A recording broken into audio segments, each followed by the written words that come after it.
하나님의 말씀 에베소서 1장 17절 18절입니다. 에베소서 1장 17절 18절 같이 한번 읽겠습니다. 우리 주 예수 그리스도의 하나님 영광의 아버지께서 지혜와 계시의 영을 너희에게 주사 하나님을 알게 하시고 너희 마음의 눈을 밝히사 그의 부르심의 소망이 무엇이며 성도 안에서 그 기업의 영광의 풍성함이 무엇이며.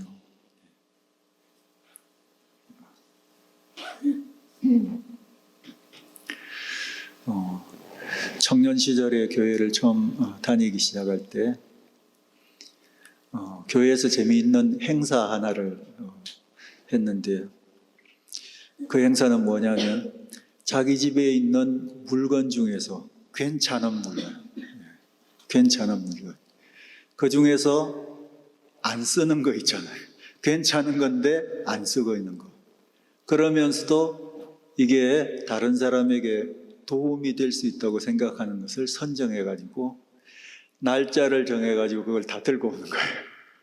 그래서 뭐 사람들마다 하나씩 들고 올 거 아니에요. 어떤 사람은 기타도 들고 오고 어떤 사람은 라디오도 이렇게 들고 오고 뭐 등등 해가지고 다 들고 와가지고 이렇게 진열을 해놓는 거예요. 그리고 난 다음에 순서를 정해가지고 물건들 쭉 둘러보면서 딱 내게 필요한 것이 있으면 그거 가져가는 거예요. 하나를 가져갈 수도 있고 두 개를 가져갈 수도 있고 그렇게 해가지고 일종의 물물교환 같은 그런 행사를 했던 적이 있는데 되게 재미있어요. 왜냐하면 의외로 집안에 괜찮은 건데 전혀 쓰지 않은 채로 있는 게 있거든요. 그게 다른 사람한테 가면 실제로는 도움이 될 수 있는 그런 종류의 것이 많아요. 아마 여러분 집에도 있을 거예요. 제가 이 말씀 드렸을 때 머릿속에 딱 떠오르는 물건들이 있습니까? 언제 한번 들고 오시기 바랍니다. 저도 딱 떠오르는 물건 하나 있어요. 예, 그게 뭐냐면 로봇 청소기라고 알고 계시죠? 로봇 청소기. 미국에서는 많이 안 쓰고 있는 것 같은데 한국에서는 이미 많이 쓰고 있는 거죠. 샤크에 다니는 어떤 젊은 아이가 어디를 가면서 저희들한테 선물로 줬어요. 근데 집에서 그거를 한두 번 해보긴 했는데 우리 집은 너무 좁아가지고 이것저것 많고 좁아가지고 이게 별로 도움이 안 돼요. 도움이 별로 안 되다 보니까 잘 안 사용하게 되고 세세하게 어떻게 사용하는지에 대해서 알려고도 하지 않고 그리고 결국 한두 번 사용하다가 그 안에 들어가 있는 먼지를 어떻게 비우는지를 모르고 알면 쉽게 알 수 있는 건데도 에이 먼지 어떻게 비우는지도 모른다 그러면서 집어넣어놓고 처박아둔 게 있어요. 그래서 혹시 로봇 청소기 필요하시면 저한테 이야기하세요. 당장 갖다 드릴게요. 지금도 생생하면 그냥 갖다 드릴게요. 때때로 내가 가지고 있는 건데 어떻게 사용하는지를 잘 몰라가지고 충분히 효과적으로 잘 쓰지 못하는 그런 물건들이 있는 것이 사실인 것 같아요. 셀폰의 역사를 보면 어떤 분들은 이게 굉장히 좀 빠릿빠릿하게 빨리 터득해가지고 잘 활용하시는 분이 계시는 반면에 셀폰을 처음 사고서도 그 용법과 같은 것을 익히는 것 자체가 체질에 안 맞아가지고 거의 전화로만 사용하거나 뭐 기본적인 것만 사용하고 그냥 다른 좋은 기능들은 쓰지 못한 채로 방치하는 그런 때가 많은 것 같아요. 그래서 시간이 지금 계속 지나면서 조금씩 알아가면서 더 이게 용도가 더 많다는 것을 발견하죠. 저희 집에 있는 에어프라이기 같은 것도 그래요. 전 아직도 에어프라이기를 쓸지를 몰라요. 애들만 에어프라이기를 쓰는데 별게 다 되더라고요. 별게 다 돼요. 예. 보니까 뭐 거기서 강아지 과자까지 만들어 주더라고요. 저희 딸은 강아지 과자. 그래서 이야 몰라서 못 쓰는 것들이 많이 있어요. 내가 가지고 있음에도 불구하고 모르는 것들이 많아요. 그래서 못 쓰고 있는 물건들도 있는 반면에 많은 것들이 그렇다는 사실을 발견할 수 있어요. 오늘 사도 바울의 이 기도를 살펴보면 우리가 그것을 알 수가 있어요. 사도 바울은 지난주에 우리가 같이 나누었던 것처럼 하나님 앞에 성도들을 생각하면서 너무 고마웠어요. 너무 감사했어요. 그래서 감사하기를 맞이하지 않았다. 끊임없이 감사했다 하고 이렇게 표현하고 있어요. 그렇게 할 만큼 너무 그들의 그 모습이 감사했어요. 그들이 가지고 있는 믿음을 생각할 때, 또 그들이 서로 사랑할 줄 아는 그런 어떤 모습을 볼 때 그 이야기를 들으면서 너무 감사했어요. 그 모습 자체가 감사하게 됐지만 그게 가지는 아주 중요한 의미 때문에 에베소서 1장 3절에서부터 14절까지의 내용이 하나님이 하늘로부터 퍼부어 주신 그 넘치는 그런 복을 이 성도들이 다 가지고 있다는 사실 자체를 생각할 때 그것이 믿음으로 나타나고 그것이 사랑으로 나타나는 것을 볼 때 너무 고맙다, 너무 감사하다. 복받은 사람의 모습을 보니까 너무 마음의 위로가 되고 감사가 되는 거예요. 그래서 감사하기를 맞이하지 않았다 하고 이야기했는데 감사하고 난 다음에 바로 사도 바울은 기도로 넘어가고 있어요. 그 성도들을 향해서 기도하고 있어요. 이제 다 됐다, 가질 것 다 가졌다고 생각하면 기도할 것도 별로 없을 것 같은데 기도로 넘어가고 있어요. 그들이 너무 감사하지만 그러나 그들에게 여전히 아쉬운 부분이 있다는 것이에요. 모자란 부분이 있어서 하나님 앞에 계속 기도하고 있어요. 그것이 오늘 두 가지가 나와 있고 19절을 보면 세 번째 것이 나와 있어요. 뭘 위해서 기도하느냐? 뭐가 아쉽길래 기도하고 있는가? 그들에게 지금 필요한 것이 뭔가 세 가지로. 그 첫 번째가 뭐냐면요, 부르심이라고 표현되어 있어요. 부르심을 위해서 기도하고 있고, 또 하나는 뭐냐면 기업을 위해서 기도하고 있고, 세 번째는 능력을 위해서 기도하고 있어요. 부르심의 소망을 위해서 기도하고 있고, 그리고 기업의 영광의 풍성함을 위해서 기도하고 있고, 그리고 하나님이 주시는 그런 능력을 위해서 기도하고 있는 것을 볼 수 있어요. 특히 이런 내용들을 위해서 기도할 때 17절에 나와 있는 것처럼 이것을 알도록 기도하고 있어요. 알도록. 이것을 알도록. 사도 바울이 그들을 위해서 기도할 때 3절에서부터 14절까지 나와 있는 내용들과 같은 어마무지한 복을 이미 그들이 가지고 있는 거예요. 그런데 그 복 이외에 또 다른 복,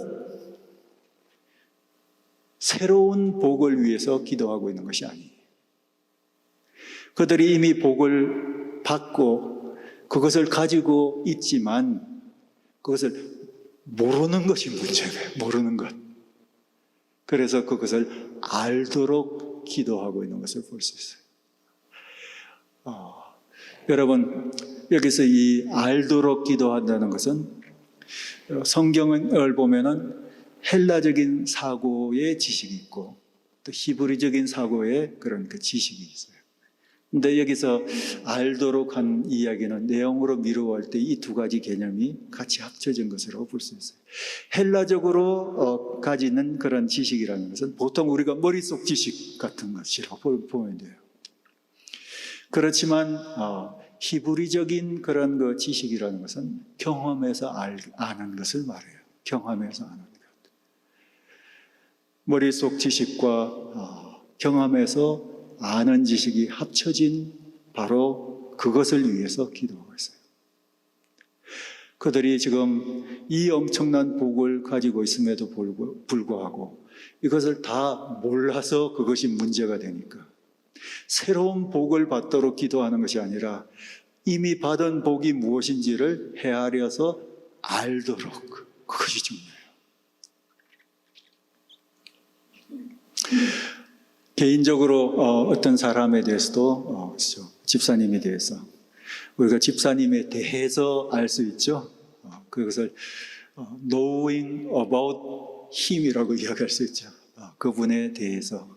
그래서 우리 집사님의 이력을 쭉 몇 년생이고 뭐 어디에서 자라왔고 어느 학교를 졸업했고 뭐 등등 해가지고 언제 미국 왔고 뭐 쭉 하는 그런 그 사람에 관한 지식이 있어요. 그것을 통해서 나는 이분에 대해서 상당히 많은 것을 알 수 있죠.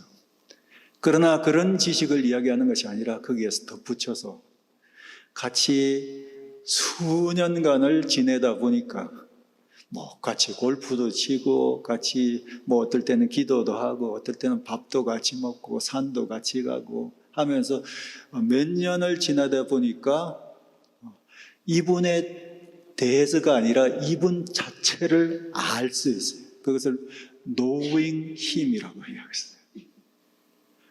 이렇게 아는 것을 바로 히브리적인 알미라고 이야기할 수 있습니다. 지식이라고 이야기할 수 있어요.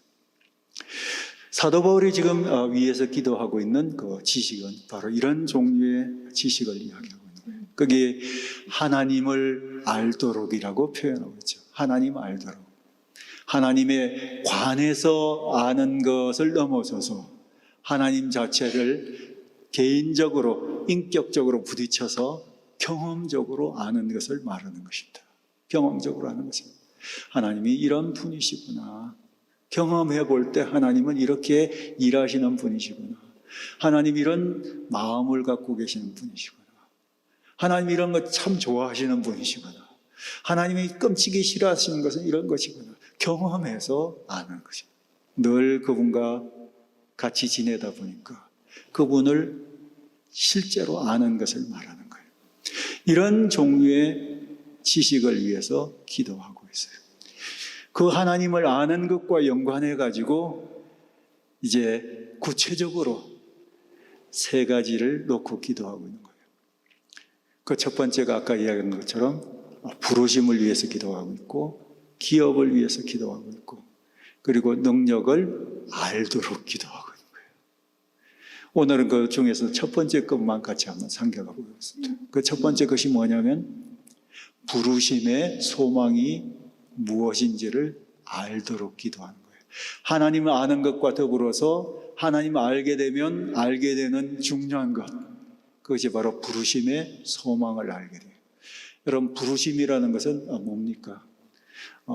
다른 말로 조금 어려운 단어로 표현하면 소명이라고 이야기할 수 있어요. 소명, 부르셨다는 거죠. 부르셨을 때, 부르신 것을 알 때 중요한 부분은 뭘 위해서 부르셨는지를 아는 것이 중요해요. 뭘 위해서 부르셨는지. 하나님이 여러분을 부르신 것을 알고 계십니까? 하나님 여러분의 이름을 불러주셨다. 하나님 여러분을 지명해서 불러주셨다. 하나님 여러분을 부르셨기 때문에 우리는 구원을 경험할 수가 있었어요. 그런데 뭘 위해서 무엇 때문에 우리를 부르셨는지는 모를 수 있어요.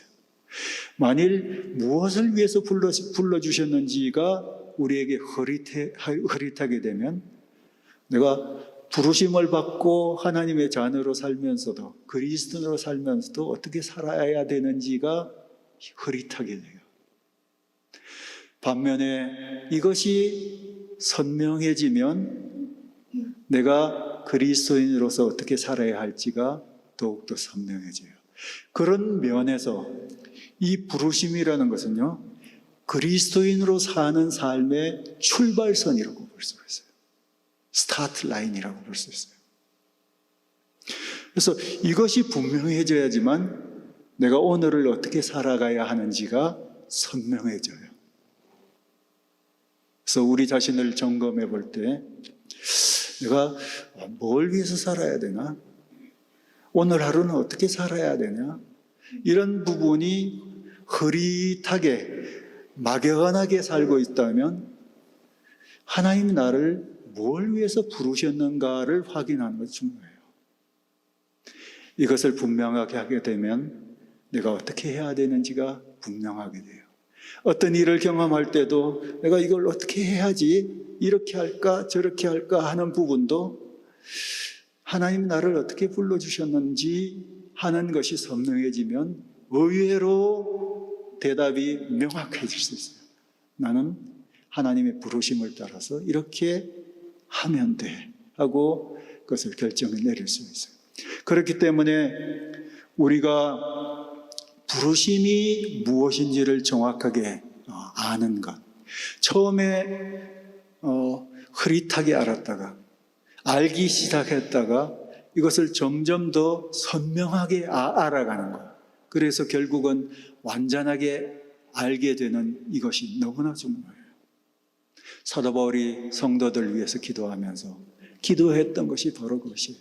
그들에게 오히려 한 가지 부족한 것이 있는데 더 넘치는 다른 복이 없어서 문제가 있는 것이 아니라 이미 받은 복을 헤아려서 더 이해하는 것이 필요한데 그것의 중요한 부분이 하나님 부르심, 그 부르심이 무엇인지를 선명하게 이해하는 것이 필요해요. 이 부르심 안에 하나님의 복이 담겨 있어요. 하나님 복이 담겨 있습니다.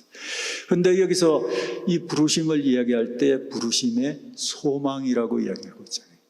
하나님이 우리를 부르신 것과 우리가 가지는 소망하고는 도대체 어떤 관계가 있길래 부르심의 소망이라고 이야기했는지 이것은 이렇게 이해하시면 됩니다. 여기서 소망이라는 것은 우리가 기대하는 것, 미래에 대해서 기대하는 바라고 생각하시면 될 것이에요. 어쩌면 미래의 내 삶 속에서 확실히 이루어질 것에 대한 확신이라고도 생각할 수 있어요. 그것이 소망이에요. 만일 하나님이 우리를 부르신 그 부르심이 분명해지면 그것이 내 삶 속에서 이루어질 가능성이 높아요. 그런 면에서 이 부르심은 아직 이루어지지는 않았지만 미래에 틀림없이 이루어질 것이라는 소망이 돼요. 그만큼 여러분 부르심이 분명하면 앞으로 어떻게 될 것인지도 사실은 분명해져요. 이런 면에서 우리도 여전히 우리 자신에 대해서 부르심의 소망이 무엇인지를 아는 것, 더 깨달아가는 것은 매우 중요하다.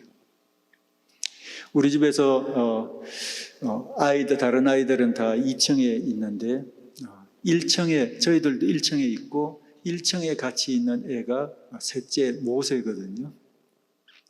모세의 성격이 그래서 그런지 하여튼 엄마나 아빠가 제일 많이 부르는 이름이 모세예요. 모세야 하고 부를 때가 많아요. 왜냐하면 1층에 있기 때문에 그렇기도 하고 성격적으로 그냥 쉽게 부를 수 있는 이름이라서 그런지도 몰라요. 모세야 불러요. 그러니까 수시로 불러요. 특히 엄마가 있을 땐 자주 불러요. 컴퓨터를 쓰는데 뭔가 막히는 거 있으면 모세야 이게 왜 저장이 안 되냐. 모세야 이거를 내가 어디다 저장해 놨는지 아무리 봐도 찾을 수가 없다. 모세야 이거 좀 찾아줘라. 모세야 프린트를 해야 되는데 이거 어떻게 프린트를 해야 되는지 좀 찾아줘라. 모세야 프린터가 왜 이게 먹통이냐, 말을 안 듣냐. 수시로 모세를 불러요. 모세야 하고 부르고 난 다음에 가만히 있는 부모는 없죠. 엄마도 가만히 있질 않죠. 아빠도 모세야 부르지만 모세야 밥 먹으라든지 뭐 어쨌든 부르는 목적이 있잖아요. 하나님이 우리를 부르실 때도 마찬가지죠. 우리의 이름을 부르시고 나를 부르실 때도 거기에는 선명한 목적이 있어요.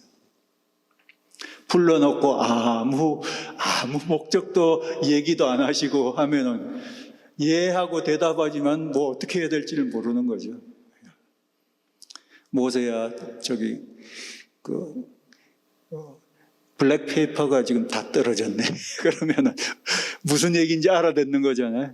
그러면 네, 제가 금방 사올게요. 그러면서 차 몰고 나가지 블랙페이퍼를 하나 사. 그게 내가 모세를 부른 목적이기 때문에 그것이 선명하면 그 아이가 그냥 차 몰고 나가서 블랙페이퍼를 사오는 거예요.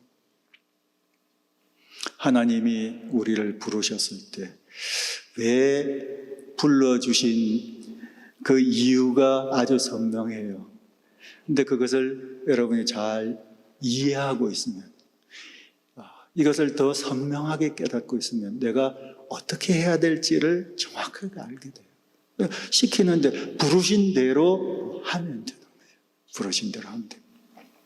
성경에 보면 하나님이 우리를 부르셨다는 것에 대한 여러 가지 많은 예들이 있어요. 하나님이 여러분을 부르셨습니다.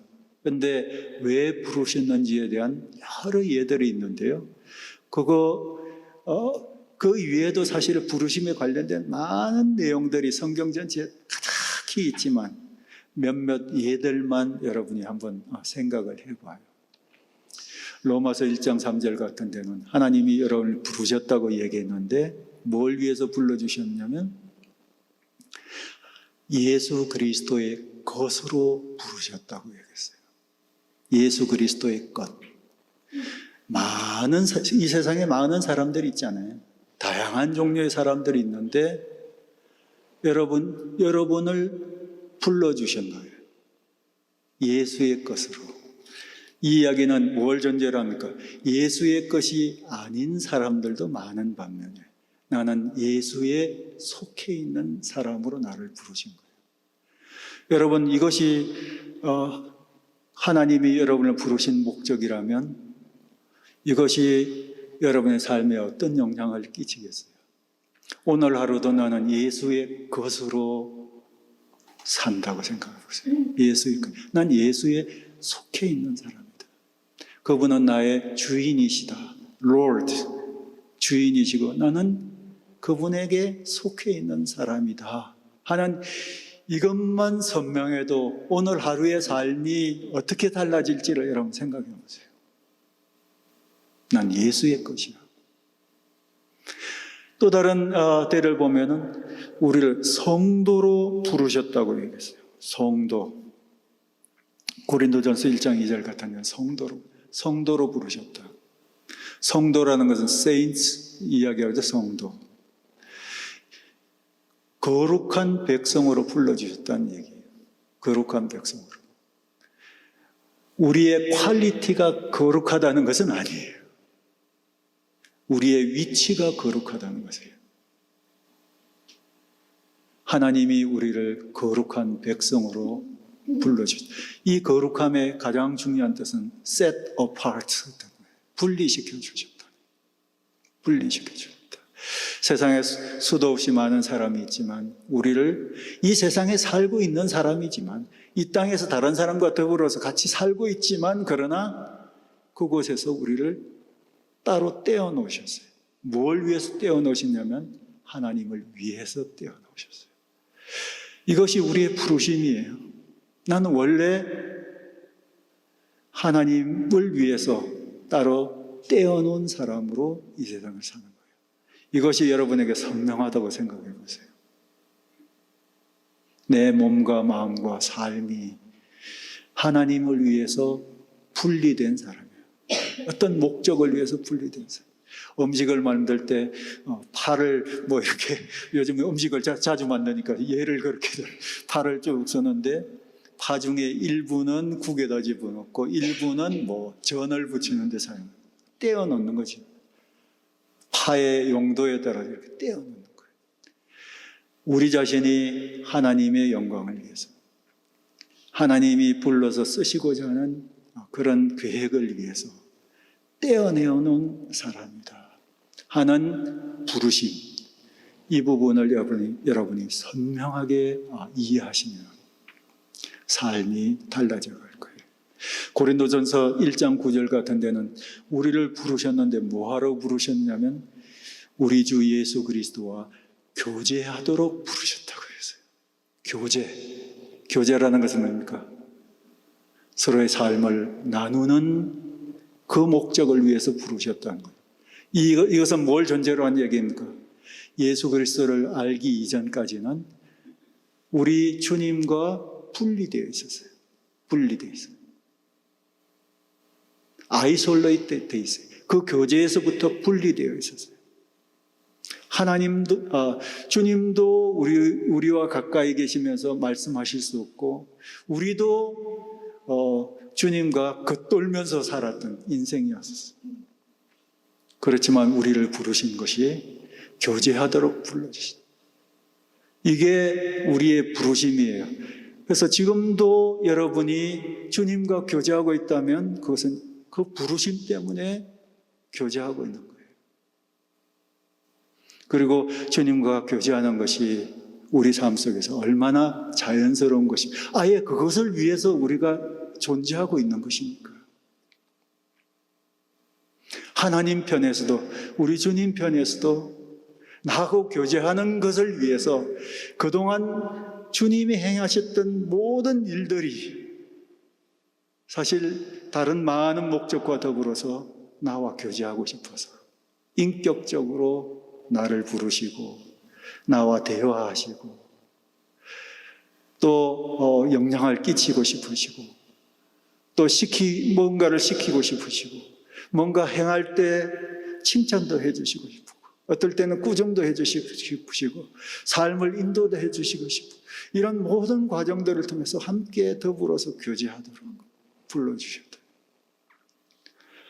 이런 부르심의 목적을 여러분이 선명하게 이해한다면 하루에도 수도 없이 시도 때도 없이 주님 앞에 나아가 그분과 대화하고 그분께 물어보고 그분의 음성에 귀를 기울이며 이렇게 살아가는 것이 얼마나 당연하면서도 중요하겠습니까? 또 다른 예들도 있는데요. 갈라디아서 5장 같은 데서는 자유를 위해서 부르셨다고 이야기했어요. 자유. 더 이상 종로로 타지 않도록 이제는 자유롭게 하셔서 자유를 위해서 불러주셨다는 거예요. 주님이 우리를 자유를 위해서 불러주셨다면 우리가 지금 자유롭게 살아가면 되는 거예요. 더 이상 죄의 종로로 돼서 죄에 콕 끼어가지고 이렇게 내 욕심을 따라서 그것에 콕 끼어가지고 살아가는 삶이 아니라 그 부분에 대해서 노라고 이야기하는 자유, 그리고 내가 주님이 원하시는 것을 선택하는 자유, 이런 자유를 위해서 불러주셨다면 여러분 그 자유를 누리면서 그리고 그 자유에 대한 책임을 지면서 살아가는 거예요. 이런 것이 부르심이에요. 그 외에도 온유와 겸손을 위해서 에베소서 같은 데는 온유와 겸손 그리고 사랑으로 서로를 용납하는 것을 위해서 불러주셨다. 그걸로 불러주셨기 때문에 그렇게 하는 것이 여러분에게 지극히 당연한 거예요.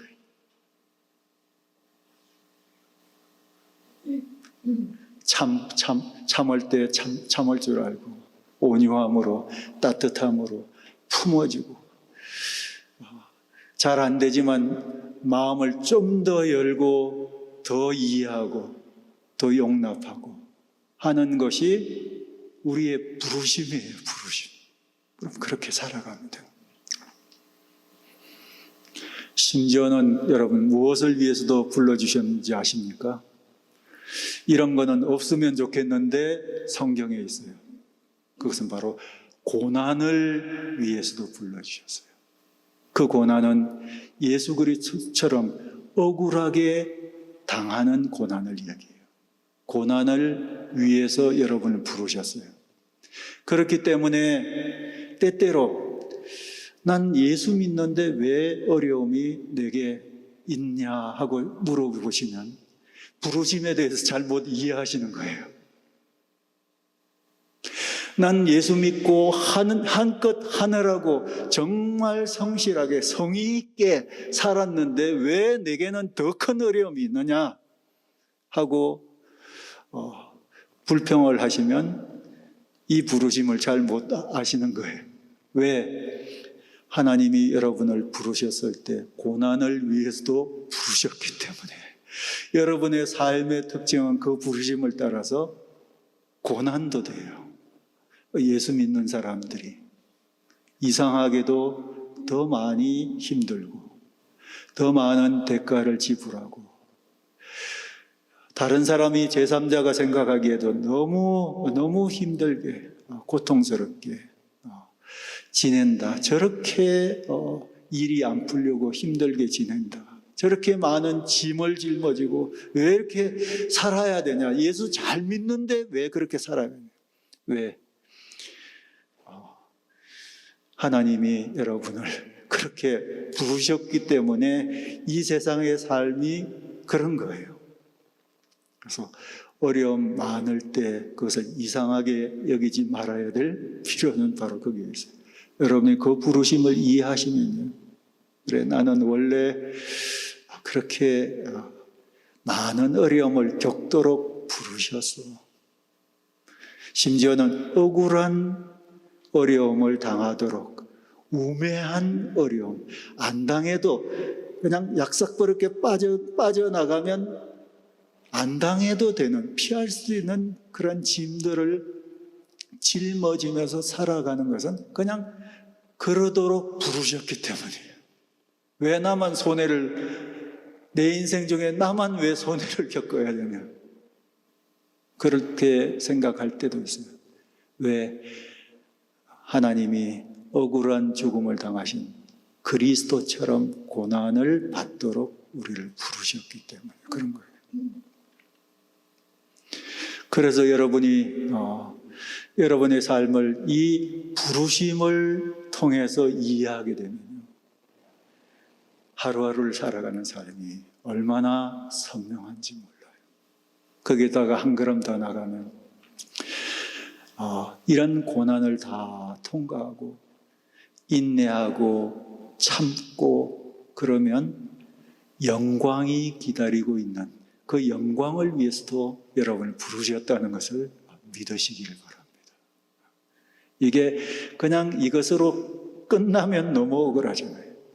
그러나 이 땅에서 사는 동안은 힘들게 살 수 있어요.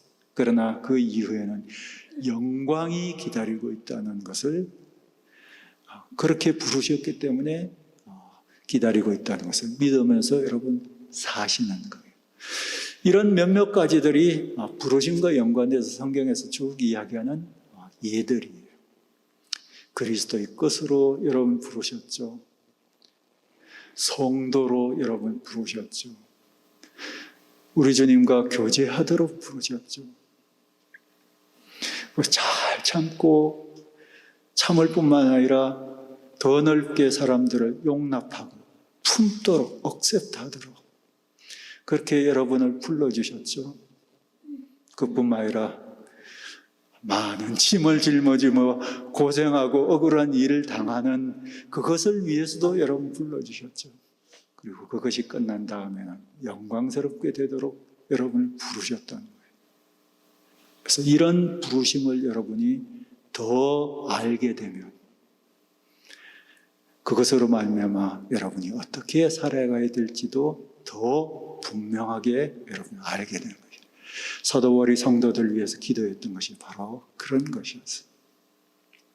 우리가 우리 자신들을 위해서 기도할 때 이 기도의 제목들이 있어야 돼요. 나도 부르심이 무엇인지를 더 선명하게 늘 이해하게 도와주세요.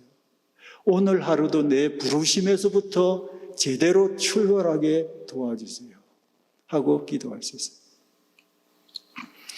우리 중에 여러 엄마들이 있는데 엄마도 일종의 하나님의 부르심이죠. 그렇게 믿고 계십니까? 엄마로서의 부르심. 엄마로서 지내는 동안에 여러분이 어떻게 사는지 다 알고 있어요. 남편들도 다 알고 있어요. 남편들도. 우리 어머니들이 어떻게 살았는지도 나중에 다 알게 되고, 예. 그것이 얼마나 많은 대가를 지불하는지, 도대체 얼마나 많이 인내해야 되는지, 도대체 얼마나 많이 나를 소모적으로 내려놔야 되는지. 그것이 끝이 없는 것이 엄마의 인생 아닙니까? 제가 잘 알죠? 네, 잘 알죠. 그런데 그런 어려움이 생기는 순간 하나님을 향해서 왜 이래야 됩니까? 하고 질문할 수 있어요. 영어로 표현하면 Why me죠? Why me? 왜 내게 이런 일이 있습니까? Why me? 하고 질문을 하면 아마 하나님은 이렇게 대답해 주실 거예요. 내가 너를 엄마로 불렀다. 이 대답 한마디면 다 끝나는 거 아닙니까? 엄마라는 것은 원래 그런 거예요. 엄마라는 것은 원래 그렇게. 하나님이 엄마로 부르셨기 때문에 그냥 엄마로서 사는 것인데, 엄마로서 산다는 게 바로 그거예요.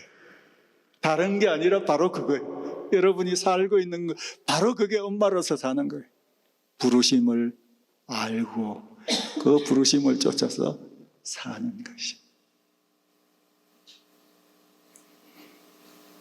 내가 힘들 때, 내가 왜 이래야 되느냐 생각할 때 우리 마음을 다잡고 그래도 또 해야 된다고 생각하게 만드는 것이 뭡니까?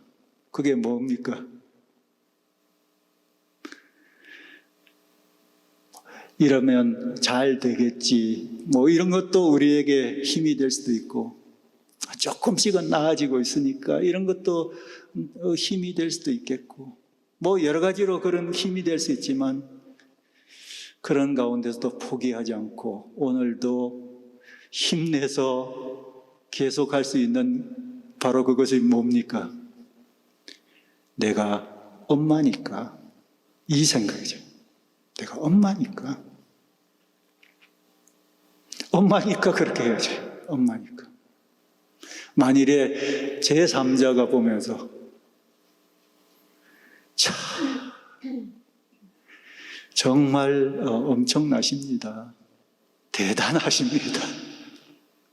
대단하십니다. 그러면 엄마들은 어떻게 대답할까요? 엄마니까 그러죠. 엄마니까. 내가 안 하면 누가 합니까? 내가 엄마니까 하는 거죠. 이게 부르심이죠. 여러분, 엄마로서의 부르심을 매일매일 선명하게 이해하는 것이 하루하루의 삶에, 하루하루의 고통과 어려움 속에 그것이 어떤 힘이 되는지를 여러분 자신이 알고 계시죠? 마치 그런 것처럼 하나님이 여러분을 부르신 다양한 종류의 이런 부르심에 대해서 여러분 선명히 이야기합니다.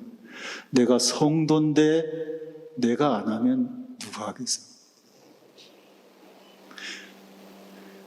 내가 다른 사람 품도록 불러주셨는데 정말 싫지만 마음을 넓혀서 또 조금 더 이해하려고 노력하면서 하나님께 도움을 구하면서 그래, 내가 또 참아야지, 더 이해해야지. 내 마음을 넓혀서 품어야 되는 이유는 무엇입니까? 내가 그러도록 부르셨기 때문에 내가 안 하면 누가 해요? 안 믿는 사람은 더 못할 거고, 안 믿는 사람들에게는 더 큰 기대를 하지 못할 거고, 최근에 믿은 사람에게는 더 큰 것을 기대하지 못하죠. 그래도 내가 이렇게 부름을 받아서 지금까지 수십 년 동안 하나님이 내 인생 중에 쏟아놓은 공이 얼만데 내가 먼저 안 하면 누가 하느냐? 이건 내가 해야 될 일. 이것이 바로 부르심에 대한 이해예요. 이것도 사람들이 나를 바로 보면서 야, 어떻게 그런 것까지 참습니까? 어떻게 그런 것까지 짊어지십니까? 하면 우리는 이렇게 대답해요. 내가 안 하면 누가 하겠습니까? 내가 바로 그 일을 위해서 부름을 받은 사람인데, 내가 그리스도의 것으로, 그리스도를 닮는 사람으로, 그리스도처럼 사는 사람으로, 이런 일들을 위해서 구분된 사람으로, 이런 용도를 위해서 내가 이 세상을 사는 사람이기 때문에 그냥 한다고 얘기할 수 있는 거죠. 누가복음 보면 우리 예수님이 제자들을 향해서 이런 비유를 하나 한 거 기억나실 거예요. 종이 있는데 종이 바깥에 나가지고 하루 종일 일을 하는 거, 밭일을 하지 않습니까? 또 양이 있으면 양떼도 치지 않습니까? 그래서 하루 종일 바깥에서 일하고 피곤해 지쳐서 집에 도착하면 저녁이 뉘엿뉘엿해가지고 밥 지을 때가 된 거예요. 그러면 주인이, 야, 너 오늘 하루 종일 고생 많이 했으니까 좀 쉬어라, 이렇게 이야기하는 주인이 있겠어요? 주인의 기대하는 바는 뭡니까? 빨리 밥 지어라. 빨리 밥 지어라. 하루 종일 바깥에 나서 고생했는데 집에 돌아왔더니 또 밥 지어야 돼. 밥 다 짓고 난 다음에 주인이 그것을 먹는 동안에 옆에서 먹을 수 있어요? 주인이 먹는 동안에 옆에서 수발 들어야 돼. 국이 모자라면 국 갖다 줘야 되지. 반찬 모자라면 반찬 갖다 줘야지. 그러고 난 다음에 주인이 다 먹고 난 다음에 상 물려가지고 설거지까지 다 해놓고 그때야 비로소 부엌바닥에 앉아가지고 한술을 뜨게 되는 것이 종 아닙니까? 예수님이 하신 비유예요. 예수님이 하신 비유. 종이 그렇게 했다고 해서 고맙다, 잘했다, 이렇게 얘기 듣는 종이 있느냐? 만일 그렇게 이야기하면 종은 뭐라고 대답해야 될 것 같아요? 마땅히 해야 할 일을 했을 뿐입니다 하고 대답. 이게 그 비유예요. 이 종이 가지는 그런. 우리도 마찬가지입니다. 우리도 온갖 수고를 다하고 이것도 하고 저것도 하고 오늘 하루도 힘겹게 지나가지만 근데 또 다른 것이 기다리고 있어가지고 그것까지도 또 하면서 이렇게 살았는데 누구 한 명 그것에 대해서 알아주는 사람도 없을 수도 있어요. 이해해주는 사람도, 칭찬해주는 사람도, 고맙다 그러는 사람은 아무도 없을 수 있어요. 그때 우리가 생각하는 생각은 뭡니까? 마땅히 해야 할 것을 할 뿐이다. 내가 안 하면 누구예요? 내가 하도록 이렇게 부름을 받고 종이면 종으로, 내가 엄마면 엄마로, 성도면 성도로 이렇게 부름을 받아서 해야 하는 사람이기 때문에 그냥 마땅히 해야 할 것을 할 뿐이다 하고 하면서도 묵묵히 그 일을 계속하는 사람이 되는 거예요. 여러분, 이것을 위해서 왜 기도해야 되는지 아시겠죠? 부르심의 소망이 무엇인지를 위해서 기도하시기 바랍니다. 그리고 그것을 알기 바랍니다. 그것을 아시면요, 사는 게 달라지실 것입니다. 같이 기도하겠습니다. 오늘 이 말씀을 생각하시면서 하나님, 저희들에게 지혜와 계시의 정신을 주셔서 부르심의 소망이 무엇인지를 더 선명하게 이해하게 도와주세요. 그래서 부르심대로 순종하면서 제대로 살아갈 수 있게 도와주세요. 같이 기도하도록 하겠습니다. 1분 정도 기도합니다.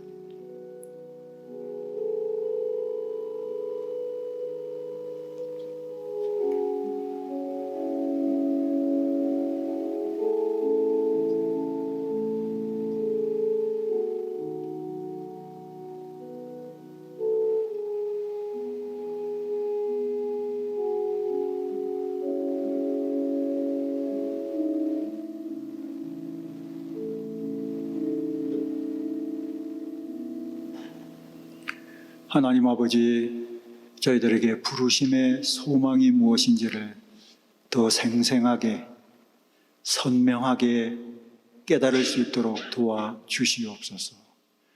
이 부르심을 꼭 붙들고 하루하루를 바르게 살아갈 수 있도록 은총 베풀어 주시옵소서. 이 부르심을 따라 우리 앞에 닥쳐 있는 여러 가지 어려움들을 잘 극복하며 살아갈 수 있도록 도와주시옵소서. 살아계신 예수 그리스도의 이름으로 기도합니다. 아멘.